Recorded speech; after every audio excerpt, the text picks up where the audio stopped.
잠깐 다시 한번 기도하고 하나님 말씀 듣겠습니다. 하나님 감사합니다. 오늘도 우리가 하나님 앞에 예배하며 하나님 앞에 나아갈 수 있게 하시니 감사를 드립니다. 예배 가운데 우리를 찾아와 주셔서 우리 한 사람 한 사람의 마음을 어루만져 주시고 우리를 세워주시고 우리의 아픈 곳을 치유하시는 그 하나님의 은혜를 경험하는 귀한 예배의 시간이 되게 해주시고 특별히 하나님의 말씀으로 우리에게 말씀하시는 것을 듣고 우리의 삶이 그 말씀 위에 온전히 세워지는 놀라운 은혜가 있도록 하나님 도와주시길 원하옵고 예수님의 이름으로 기도합니다. 네, 우리 오늘 함께 나누려고 하는 이 미가서 6장 1절부터 8절까지의 말씀은 사실은 3분의 2 정도 되고요.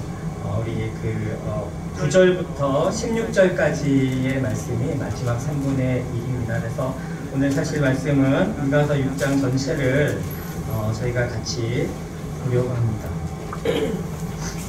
오늘 말씀을 보면은 오늘 말씀을 보면 우리 여러분들이 가지신 성경에 따라서 좀 다르겠지만 우리 그 성경에 보면 단락들을 나누고 그 단락의 제목을 붙이고 있는 것을 많이 볼 수가 있거든요. 핸드폰에는 안 나올 것 같아요.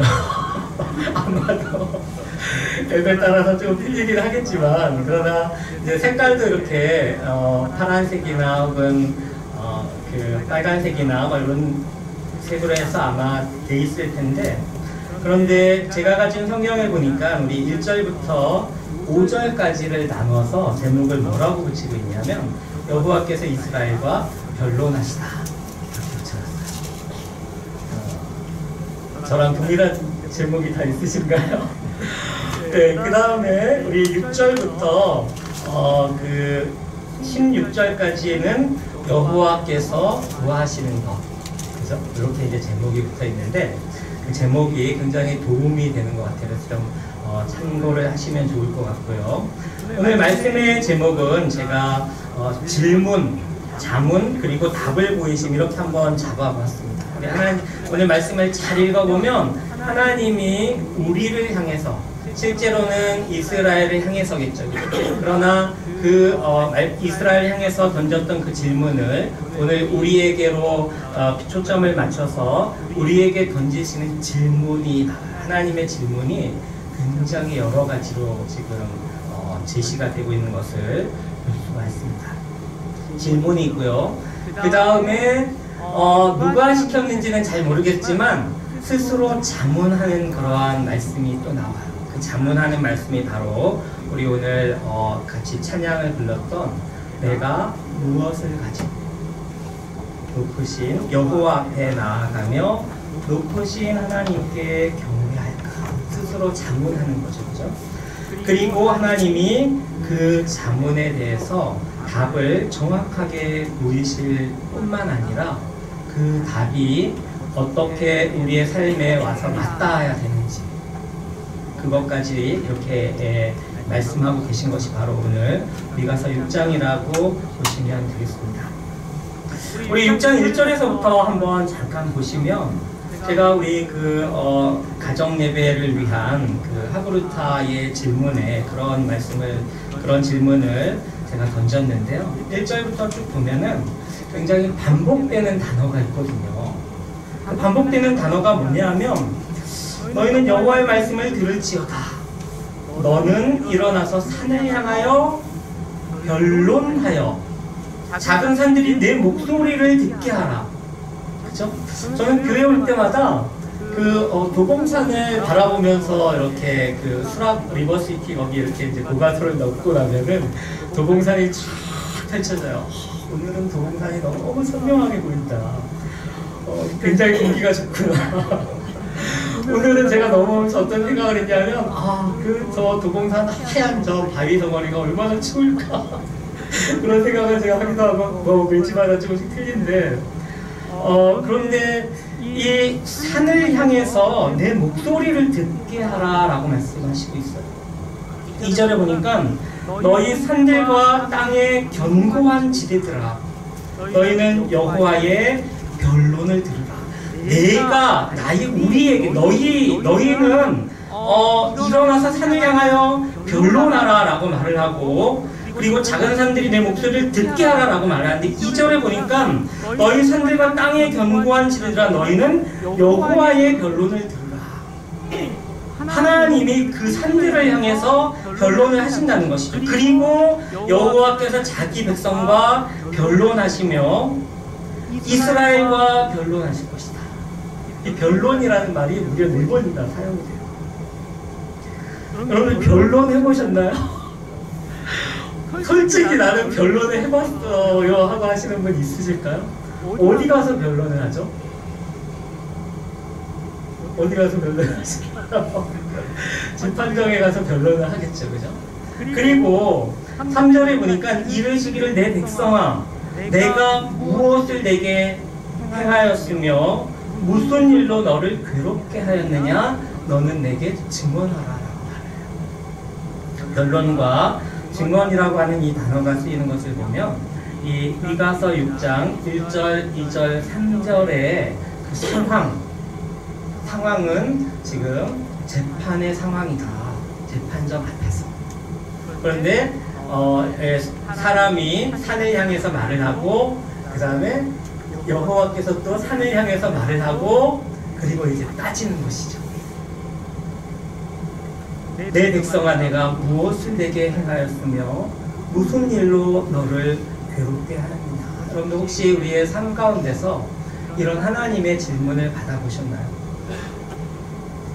하나님이 나를 향해서 내가 무엇을 너에게 행하였고 무슨 일로 내가 너를 괴롭게 하였느냐.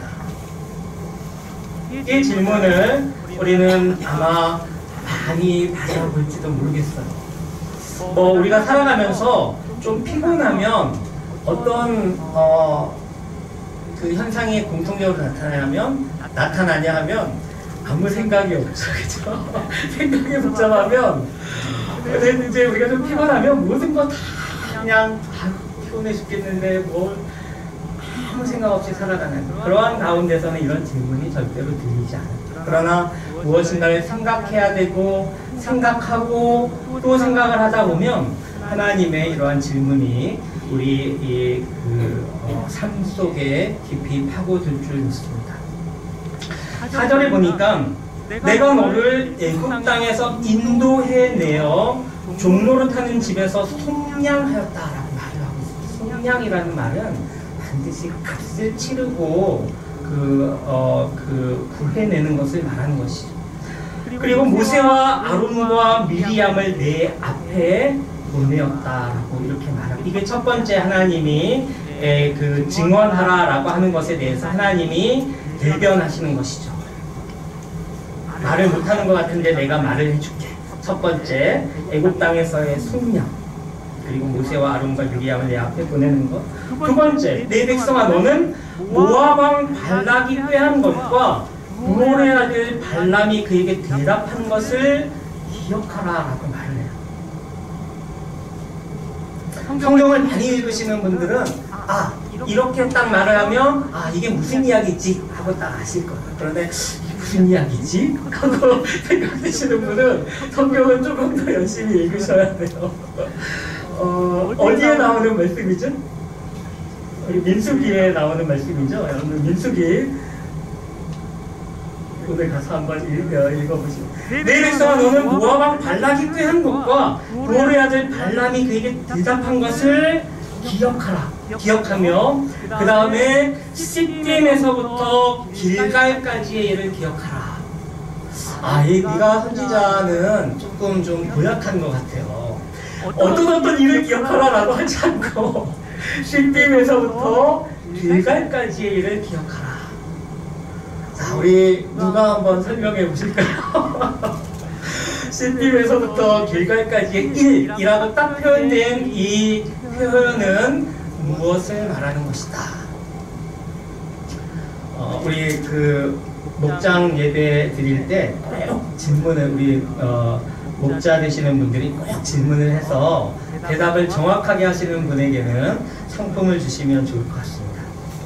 근데 제가 오늘 말씀을 드릴 거라서, 예, 이 시딤에서부터 길갈까지 일. 그리하면 나 여호와가 공의롭게 행한 일을 알리라 하실 것이니라, 이렇게 기록되어 있습니다. 하나님이 하신 일이 내가 너에게 한 것이 무엇이냐라고 질문을 던지고, 하나님이 첫 번째 애굽에서의 손양 모세와 아론과 미리암을 그 앞에 보낸 것, 그 다음에 두 번째가 뭐였죠? 그 모압왕 발락이 꾀한 것과, 그 다음에 발람 선지자 보올의 아들 발람이 실제로 한 것, 그것을 또 그에게 대답한 것을 기억하게 하시고, 그 다음 세 번째가 시딤에서부터 길갈까지의 일을 기억하라 라고 이렇게 말을 하고 있습니다. 우리가 애굽에서의 그 속량의 그 부분은 우리가 너무나도 잘 알고 있죠. 우리 이스라엘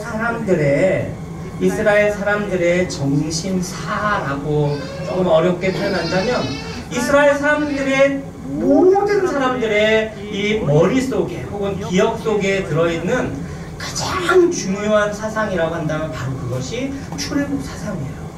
놀라운 하나님께서 강력한 이집트의 애굽의 그곳으로부터 그 하나님의 백성을 정말 놀라운 그러한 방법으로 구해내신 그 사건이 이스라엘의 정신사 안에 정말 중요하고 어느 누구에게도 뚜렷한 그러한 하나의 사건이다라는 것이죠.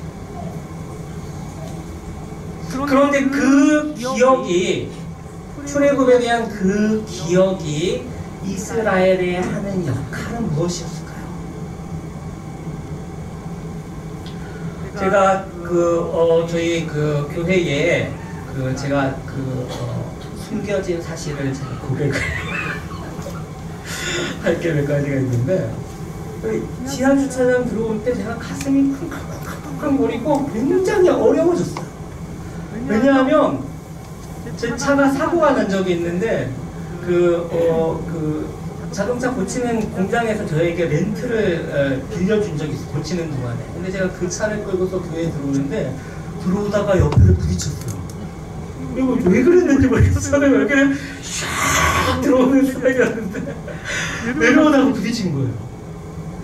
근데 내려가다 반대편에 또 부딪힌 거예요. 그래가지고 제가 막 정신이 하나도 없어가지고, 그 이후로 제가 이렇게 이 지하 주차장을 내려가거나 올라올 때 굉장히 두려운 마음이 많이 들겠어요. 지난주에 나가다가 또 부딪혔어요, 제 차를. 물론 뭐 크게 부딪힌 건 아니라 살짝 부딪히긴 하는데, 이 기억이라는 것은 우리에게 굉장히 큰 역할을 하고 있습니다. 그런데 이스라엘의 이 출애굽이라고 하는 역사는 너무나도 뚜렷하고 중요한 기억인데, 그런데 우리 아모스 9장을 읽어보면 놀라운 사건이 나타나요.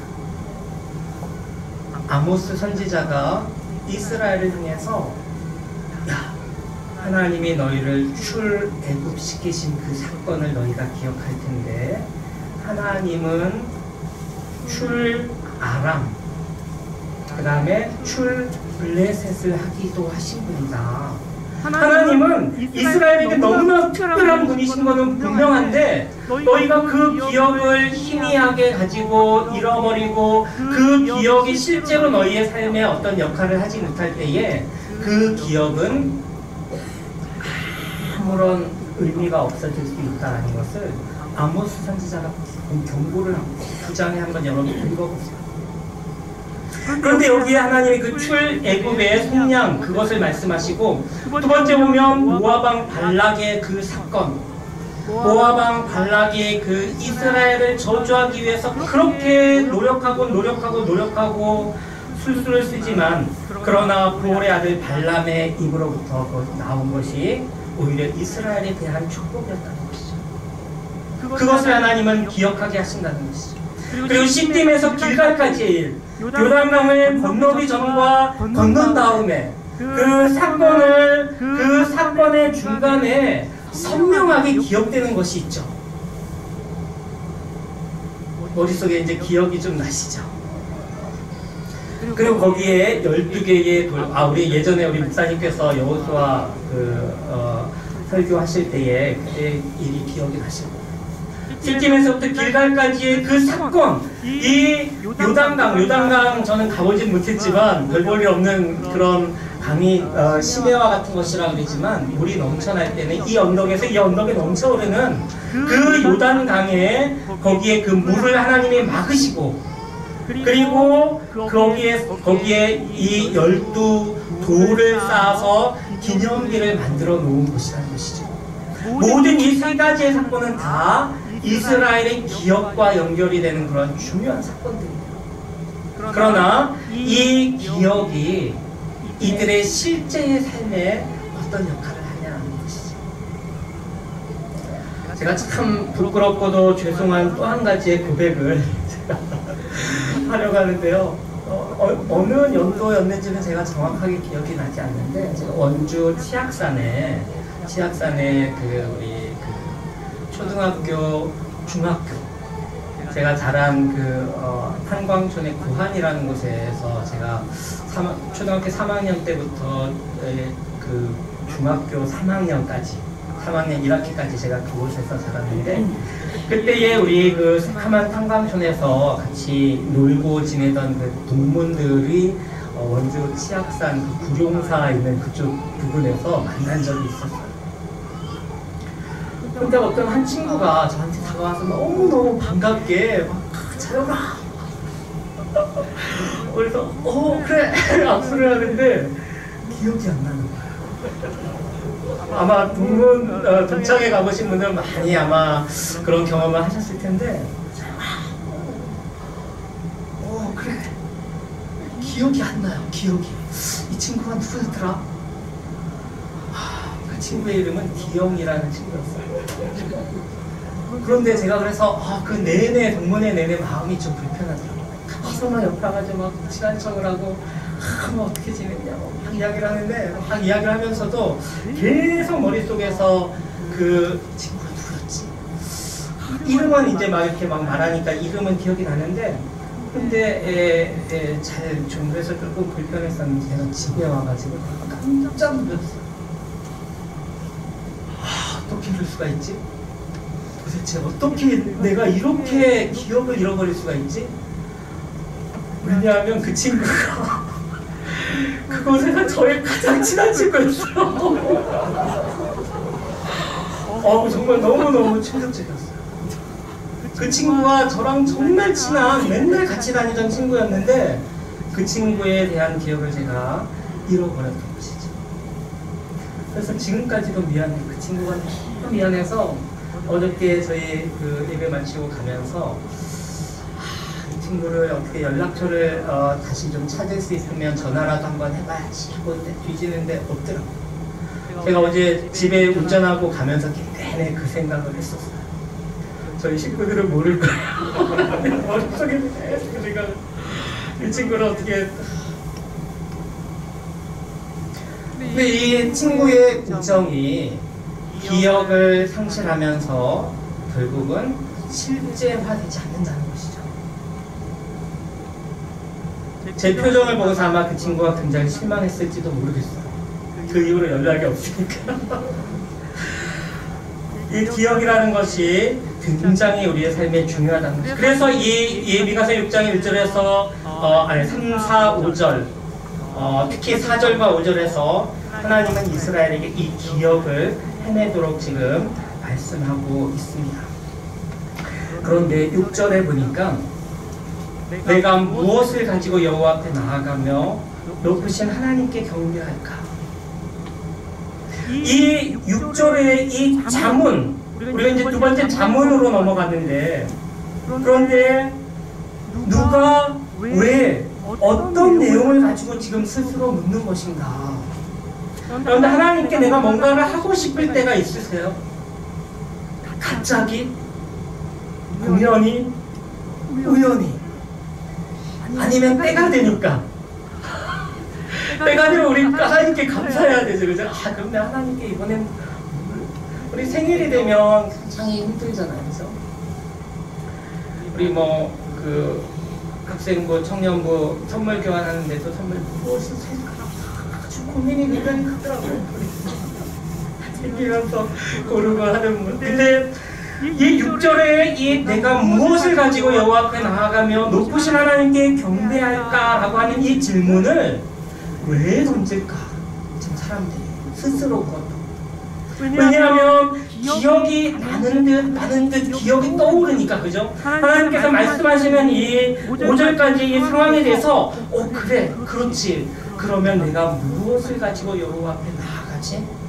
높으신 하나님께 내가 어떻게 경배를 할까? 그리고 나서 연속되는 생각을 한번 따라가 보면 내가 번제물로 1년 된 송아지를 가지고 그 앞에 나아갈까? 아우 겨우 1년 된 송아지? 1년 된 송아지? 이렇게 생각을 하시나요? 아니면 1년 된 송아지? 말하는 거에 따라서 달라질 수 있겠죠, 그죠? 저는 사실 양 한 마리가 되게 하찮은 것이라고 생각을 했었는데요. 스위스의 실비아 슈어라고 하는 할머니가 있는데, 이분이 쓴 책을 제가 번역하면서 양 한 마리, 살진 양 한 마리, 그것도 암양이라면 더 엄청난 가치가 있는 거라고 하더라고요. 근데 1년 된 송아지를 가지고 그 앞에 나아갈까? 그런데 또 생각이 계속 흘러요. 이 자문자답하는 이 사람의 생각이 내가 무엇을 가지고 하나님 앞에 높으신 하나님께 가서 경배할까? 내가 번제물로 1년 된 송아지를 가지고 그 앞에 나아갈까? 그런데 생각이 계속 흘러요. 7절에 가니까 여호와께서 천천의 숫 양이나 만만의 강물 같은 기름을 기뻐하실까? 천천의 수양이나 만만의 강물 같은 기름을 하나님이 기뻐하실까? 이런 생각의 흐름을 여러분도 한번 생각해 보시고, 생각의 흐름을 한번 따라가 보시면서, 그리고 마지막에 이런 이야기를, 내 허물을 위하여 내 마다들을, 내 영혼의 죄로 말미암아 내 몸의 열매를 드릴까?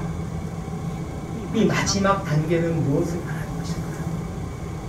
내 장자를 드린다는 거죠. 사무엘처럼, 아니면 무엇처럼. 생각하기에 따라서 다 달라질 수는 있을 텐데, 내 허물을 위하여 내 마다들을 내 영혼의 죄로 말미암아 내 몸의 열매를 드릴까? 내 몸의 열매를, 내 마다들을 하나님께 드린다라는 것은 어떤 의미일까요? 6절, 7절을 가만히 보면서 이 생각의 허물을 쭉 따라가면서 우리가 구약의 다른 부분들을 생각해 볼 부분들이 좀 많이 있을 텐데요. 우리 어떤 재물을 막 천천의 순양이나 만만의 강물 같은 그 기름보다, 그것보다 더 중요한 것이 바로 이것이다라고 핀잔을 들었던 이스라엘의 왕이 있었죠. 이름은 사자로 시작해서 울자로 끝나는 사울, 그죠? 사울이 사무엘에게 그런 핀잔을 들었잖아요. 순종이 뭐보다 낫다? 제사보다 낫다. 그죠? 그러면서 도대체 지금 무엇을 하는 것인가? 그래서 이 천천의 순양의 만만의 강물 같은 그 기름보다는 그거로도 안 될 것 같으니까 내 허물을 위한 내 마다들을 내 영혼의 죄로 말미암아 내 몸의 열매를. 저는 사실은 이 미가서 1장을 지금 사실 오랫동안 붙들고 있어요. 지금 한 몇 개월 된 것 같아요. 바람직한 모습이 아니에요. 딱 뭔가를 마무리해야 되는데 이걸 지금 몇 개월째 붙들고 있는데, 그런데 제가 붙들고 있는 이 본문을 오늘 이 말씀을 준비하면서 이런 생각을 해봤어요. 왜 여기에서 말하는, 우리가 지금 이 찬양을 드릴 때에도 보면 내가 무엇을 가지고 여호와 앞에 나아가며 높으신 하나님께 경배할까? 내가 천천의 수양과 번제를 주께 드릴까? 내 몸의 열매로서 죽게 바칠까? 이 찬양에는 맏아들 이야기가 안 나오는데요. 이러한 가사, 이 찬양을 부르면서도 그렇고 도대체 왜 여기에 이런 지금 생각의 흐름이 여기에서 있을까라고 제가 한번 많이 생각을 해봤습니다. 그러면서 제가 이 부분을 한번 같이 연결해서 생각을 해봤습니다. 우리 열왕기하 3장을 한번 보시면, 열왕기하 3장을 보시면 여기에 보면 여호사밧 왕 때에, 그리고 이스라엘에는 아합이 죽은 이후에 여호람이라고 하는 그 왕이 있던 때였는데, 이때 모압과의 전쟁이 있었어요. 모압 왕 메샤가 아합이 죽자 이제 이 이스라엘을 대신해서 이스라엘에 바치던 것을 이제 바치지 않으려고 결국은 이 전쟁을 벌였는데, 그런데 이 전쟁을 쭉 벌이는 그런 상황을 쭉 보시면, 이제 쭉 읽어보시고 나중에 21절에 보면 모압의 모든 사람은 왕들이 올라와서 자기를 치려한다 함을 듣고 갑옷을 입을 만한 자로부터 그 이상이 다 모여 그 경계에 섰더라. 아침에 모압 사람이 일찍이 일어나서 해가 물에 비침으로 맞은편 물이 붉어 피와 같음을 보고 이르되 이는 피라. 틀림없이 저 왕들이 싸워 서로 죽인 것이로다. 모압 사람들아 이제 노략하러 가자 하고 이스라엘 진에 이르니 이스라엘 사람이 일어나 모압 사람을 쳐서 그들 앞에서 도망하게 하고 그 지경에 들어가며 모압 사람을 치고 그 성읍들을 쳐서 헐고 자기 돌을 던져 모든 좋은 밭에 가득하게 하고 모든 샘을 메우고 모든 좋은 나무를 베고 길하레셋의 돌들은 남기고 물매꾼들이 두루 다니며 치니라. 모압이 대패를 한 것이죠. 모압이 대패를 했는데, 그런데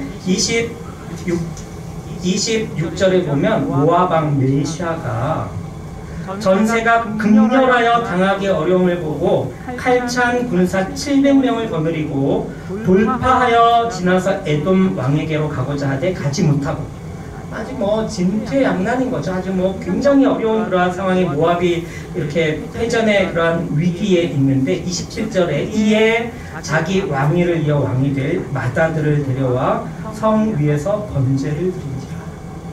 여기서 번제를, 이스라엘에게 크게 경노함이 임하매 그들이 떠나 각기 고국으로 돌아갔더라. 이러한 정말 획기적인 그러한 사건, 이스라엘 안에서는 사실은 이런 일이 있지 않은데, 그런데 이 모압의 금오스에게 이 자기의 왕위를 이어받을 맏아들을 잡아서 번제를 드린다는 것이죠. 이스라엘에게 크게 경노함이 임하매, 제가 이스라엘에게 크게 경노함이 임하매, 이게 도대체 무슨 말인지를 이해할 수가 없어서 제가 이렇게 물음표를 붙여봤어요. 이 물음표는 아마 언제 떨어질지 모르겠어요. 이스라엘에게 크게 경노함이 임하매 그들이 떠나 각기 고국으로 돌아갔다라고 이렇게 말을 하고 있습니다. 전쟁의 결과가 어떻게 됐는지 정확하게 설명이 나와 있지 않아요. 그런데 우리 고고학에 보면은 모아바이트 스톤이라고 하는 것이 루브르 박물관에 지금도 보관이 되어 있습니다. 그런데 거기에 보면 이 모압 왕 메샤의 석비가 있어요. 그게 석비거든요. 모아바이트 스톤이라는 것이. 근데 그 석비에 이 메샤가 이 동일한 전쟁의 사건을 이렇게 기록을 하고 있습니다. 제가 잠깐 읽어드릴게요. 나는 기본인 모압의 왕 메사이다. 나의 아버지는 30년 동안 모압의 왕이었다. 나는 나의 아버지의 뒤를 이어 왕이 되었다.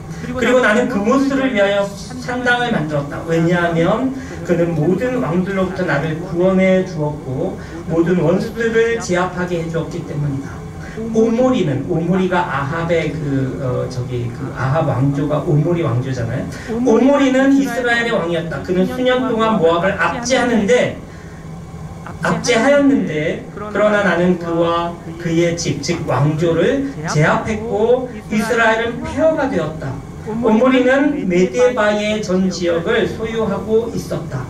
그 지역에서 오므리는 그의 통치기 전체를 살았고 그의 아들은 그 시대 절반 동안 살았다. 모두 40년이었다. 그러나 금오스가 나의 시대에 이 지역을 회복시켜 주었다. 그러니까 이게 굉장히 아이러니한 게 성경의 기록과 성경 외의 기록이 약간의 그런 접점이 아니 분명한 접점이 있으면서 기록이 약간 모호하게 이스라엘은 이스라엘의 관점에서 모아바이트스톤의 이 모아방 메시아가 직접 기록한 것은 그 관점에서 조금은 기록을 하고 있다라는 것이죠. 그런데 이 어떤 진위 여부를 떠나서 우리 미가서의 다시 맥락으로 와서 보면은 미가서의 맥락에서 지금 이 하나님이 기억하게 하신 그 모압의 사건, 그 모압의 사건은 사실은 이 모압왕 메시아 때의 전쟁의 사건은 아니에요. 그러나 6절에서 자문을 하는 내가 근데 무엇을 가지고 하나님 여호와 앞에 나아갈까라고 생각하는 이 사람의 머릿속에서 뭐를 가지고 하나님 앞에 나아가지? 1년 된 송아지? 그것으로 될까? 하나로 될까? 그러면 천천의 수양과 만만의 강물과 같은 그 기름, 동물의 그 몸속에서 떼어내는 그런 기름을 말하는 것이죠. 그걸 가지고 가면 될까? 그걸 하나님이 기뻐하실까? 그러다가 머릿속에서 제 생각에는 머릿속에서 모압의 그 기억에 접점이 일어나면서 사실은 이 여호사밧, 여호람 때의 이스라엘의 역사에서 있었던 모압의 그 전쟁은 제가 볼 때 굉장히 뚜렷한 이스라엘 사람들의 머릿속에 남아있는 기억인 것 같아요. 특별히 전쟁이 지고 이기고를 떠나서 모압의 왕이 보여주었던 그 놀라운 사건, 자신의 맏아들을 그 불리한 그러한 그 전쟁의 상황을 극복하기 위해서 맏아들을 번제로 자신의 신에게 드리는 그 모습이 아마도 떠오르는 것이 아닐까라는 생각을 하게 됩니다. 그래서 이 사람이 그러면 내가 허물을 위하여 나도 그 정신 나간 그 메사와 같이 내 맏아들을 내 영혼의 죄로 말미암아 내 몸에 열매를 드려야 될까? 이러한 생각이 흐르고 있을 때에 8절에 이렇게 말을 하고 있습니다. 이 사람아, 저는 이 자를 붙였으면 좋겠어요. 사람아, 이 사람아, 주께서 선한 것이 무엇임을 내게 보이셨다라고 말하고 있습니다.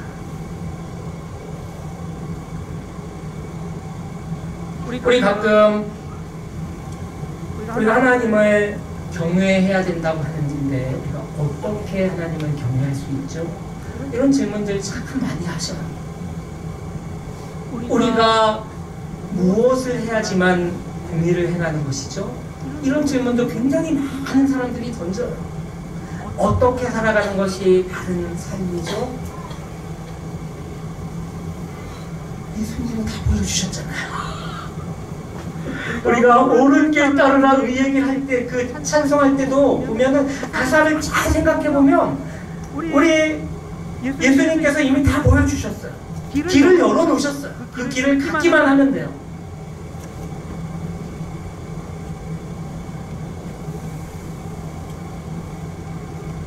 그런데 여기에서 지금 어떻게 보면 6절과 7절은 정말 진지하게 하나님 앞에 하나님 내가 어떻게 해야 되죠? 라고 묻는 것 같은데 그런데 8절은 이 사람아 주께서 선한 것이 무엇임을 내게 이미 보이셨다라는 것이죠. 우리 다시 5절로 가서 보면은 5절에 보면 기억이라는 단어와 알리라 사실은 이게 우리 동사로 번역되어 있지만 히브리어 원어에는 이게 지식이에요. 기억은 지식과 연결이 돼요. 우리가 기억을 하면 그것은 실제 우리의 그 지식으로 연결이 되고 그리고 이 지식이라는 것이 어떻게 보면 우리 이제 8절이라고 할 수 있는데 사람아 주께서 선한 것이 무엇임을 내게 보이셨나니 여호와께서 내게 구하시는 것은 다른 것이 아닌 오직 정의를 행하며 인자를 사랑하며 인자는 헤세드예요. 긍휼을 베푼다. 여러분들 내 옆에 있는 누구에게 긍휼을 베푸십니다. 긍휼, 헤세드, 하나님의 은혜, 값없이 주는. 저도 항상 우리 학교에서 어떤 교수님이 밥을 한번 사면 항상 불편해요. 밥 먹으러 가자 그러면 이거를 내가 사야지. 지그받고 그러나 어떤 제자나 정말 동문이나 누가 찾아오면 그게 전혀 상관없어요. 이전에 내가 샀고 그 이전에도 내가 샀고 그 이전엔 내가 샀어도 또 내가 사주고 싶어요. 언제나. 이게 값없이 베푸는 은혜잖아요. 그죠? 주고받고 이게 아니라. 그런데 여기 보면은 사람아 주께서 선한 것이 뭐 이에 오직 정의를 행하며 인자를 사랑하며 이 헤세드 긍휼 인자함을 사랑하며 그리고 겸손하게 내 하나님과 함께 행하는 것이 아니겠느냐.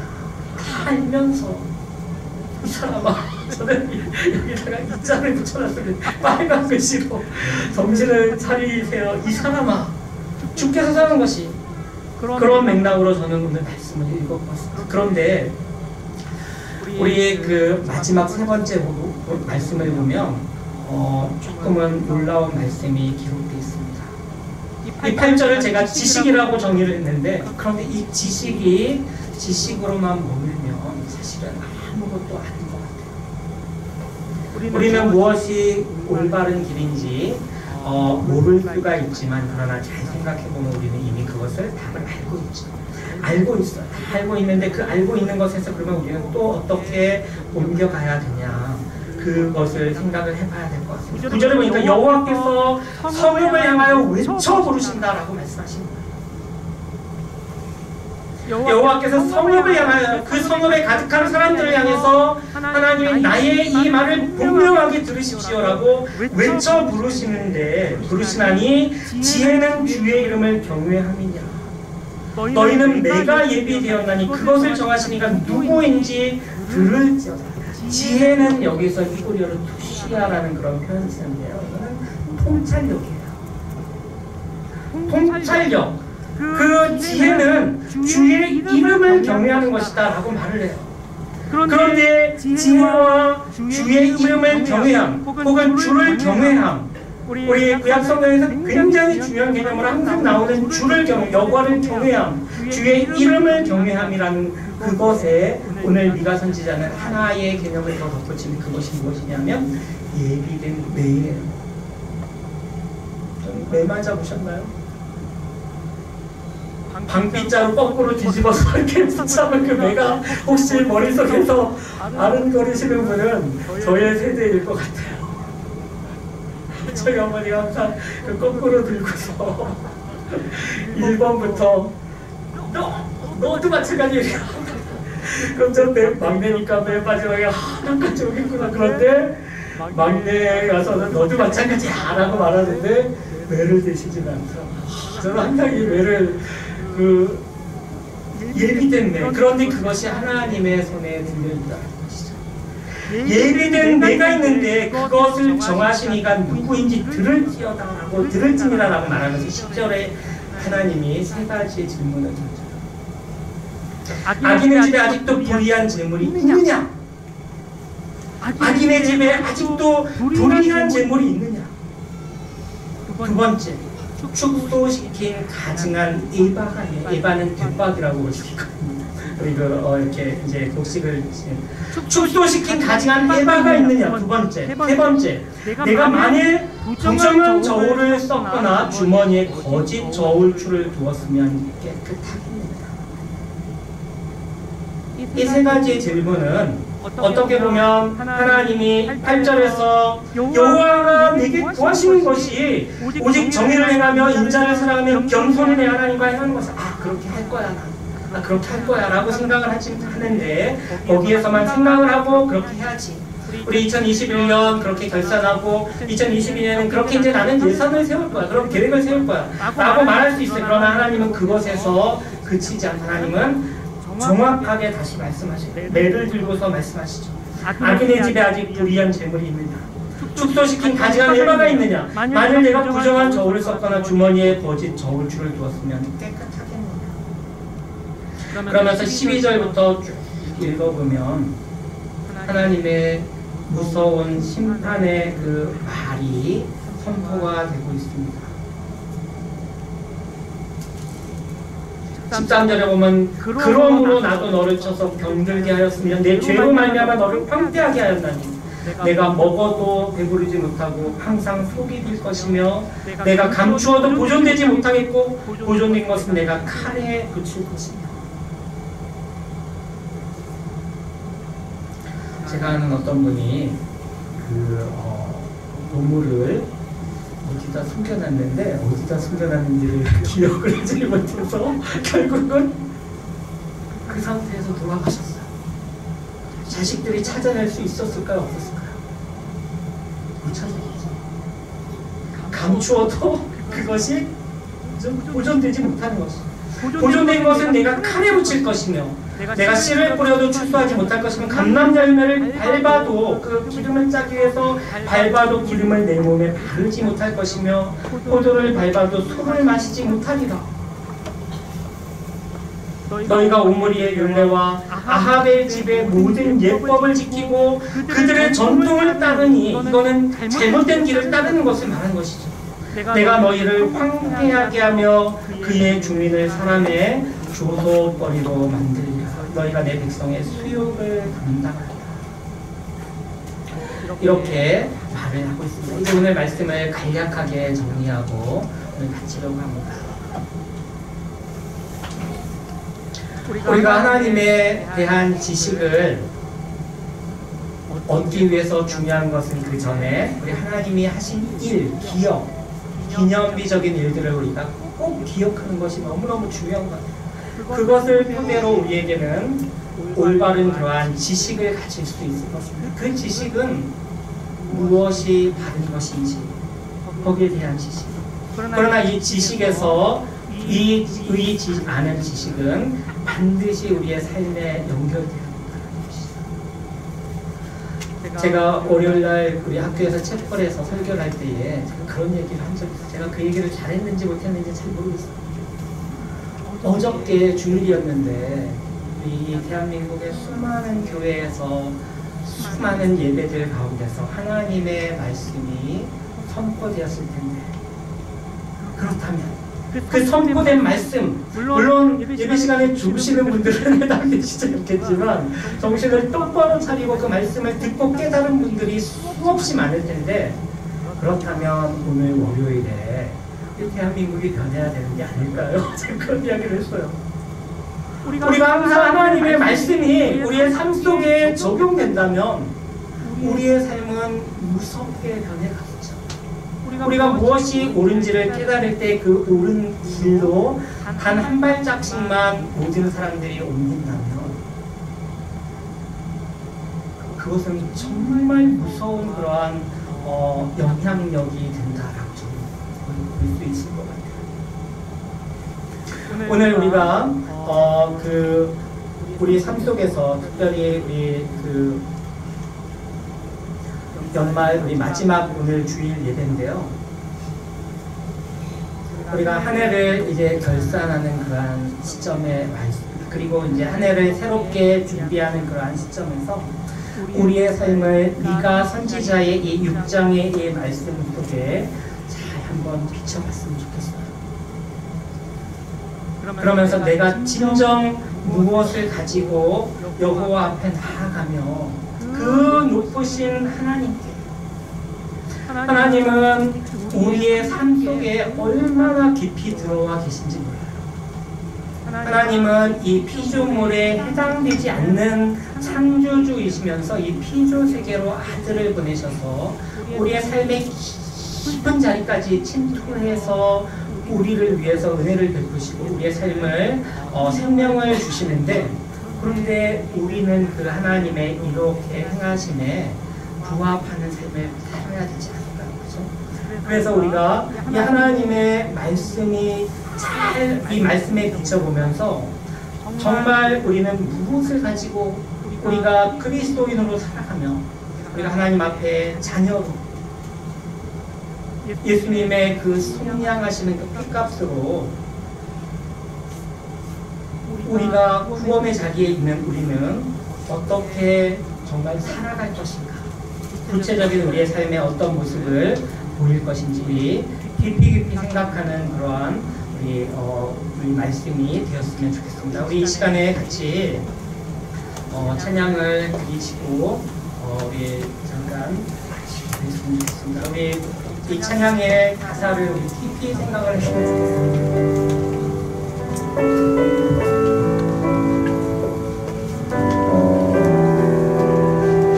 내가 무엇을 가지고 여호와 앞에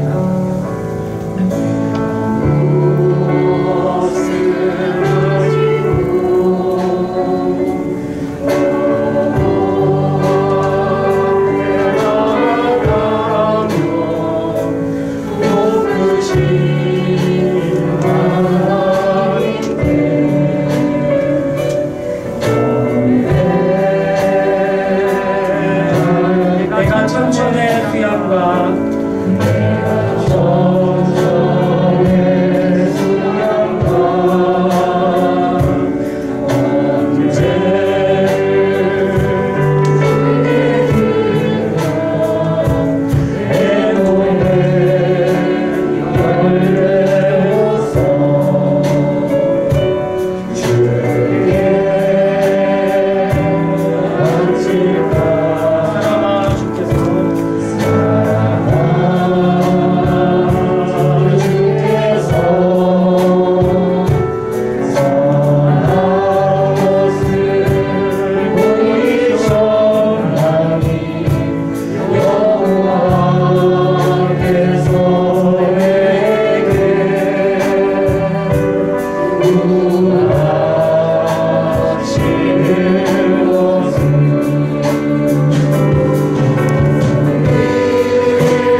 시간에 우리 같이 기도할 때에 우리 하나님께 이 질문을 던지기 전에 우리 하나님께서 나에게 무엇을 행하셨는지, 무엇을 가지고 나를 괴롭게 하셨는지, 우리 하나님이 나에게 행하신 것이 무엇인지 그 기억을 한번 돌이켜 보았으면 좋겠습니다. 하나님이 행하시는 그 기억을 토대로 우리가 진지하게 우리 삶을 한번 물었으면 좋겠습니다. 내가 무엇을 가지고 여호와 앞에 나아갈 것인가? 그 높으신 그 하나님이 지금 나의 하나님이 되어 주셨는데 그 하나님께 나는 무엇을 가지고 경배할 것인지, 내가 혹시라도 하나님, 내가 하나님께 이걸 바칠게요, 저걸 바칠게요, 그 생각을 하나님은 어떻게 하실까? 진정 하나님 나에게 원하시는 것이 무엇일지, 내가 가야 될 올바른 길의 방향을 나는 이미 알고 있는데 내가 아직까지 용기가 없어서 주저하고 있는 그 모습이 혹시 있지는 않을지, 하나님이 그것을 원하시는 것은 아닐지 이 시간에 한번 진지하게 한번 생각해 보면서 우리 하나님 앞에 기도했으면 좋겠습니다. 같이 기도하시겠습니다. 하나님 아버지, 우리에게 그 깊은 자리에 하나님 찾아와 주시고 우리의 삶을 들어주시고 우리의 삶을 출발하시고 우리에게 은혜를 베푸시고 때로는 우리가 힘든 그 순간도 하나님을 바라볼 수 있게 하신 하나님 정말 감사드립니다. 하나님 아버지, 우리 하나님의 것에 대한 기억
하나님 아버지, 우리 하나님의 은혜를 생각할 때에 하나님 그 은혜가 얼마나 큰지 우리가 이루 말할 수 없음을 고백합니다.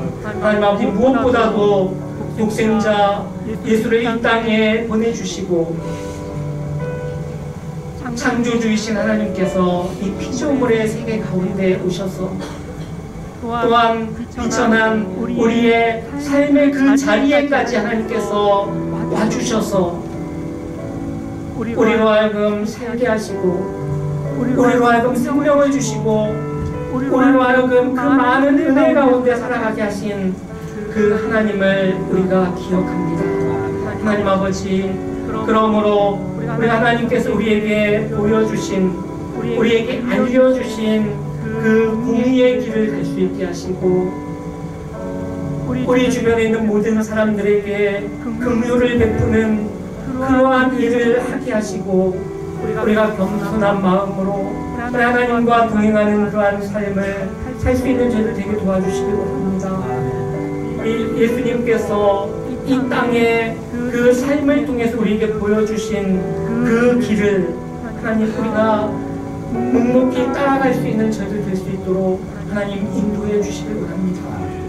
우리가 그리스도인으로 이 땅에서 어떤 영향력을 가지고 살아가는지 하나님 다시금 돌아보게 하시고 우리 한 사람 한 사람이 가정을 이루며 또한 우리 공동체를 이루고 교회를 이루고 이 사회 속에서 살아갈 때에도 우리의 모습이 이 사회에 어떤 영향력을 미치고 있는지 하나님 돌아볼 수 있는 저희를 되게 도와주셔서 하나님 이 땅에서 빛과 소금의 사명을 온전히 감당하는 저희들 될 수 있도록 주여 인도하여 주시옵소서. 하나님 2021년을 돌아볼 때에 참으로 어렵고 두렵고 정말 힘들었으면 하나님 고백합니다. 그러나 그 자리에 우리 하나님께서 함께 하시며 우리를 붙들어 주시고 우리를 세워주신 것을 하나님 기억합니다. 이제 2022년을 돌아보면서 새로운 또 한 해를 우리에게 선물로 주실 때에 그 삶 속에서 참 하나님의 영광을 온전히 드러내며 살아가는 저희들 될 수 있도록 주여 인도하여 주시고 또한 우리 교회가 될 수 있도록 하나님 붙들어 주시길 간절히 소원하고 나오며 예수님의 이름으로 기도합니다.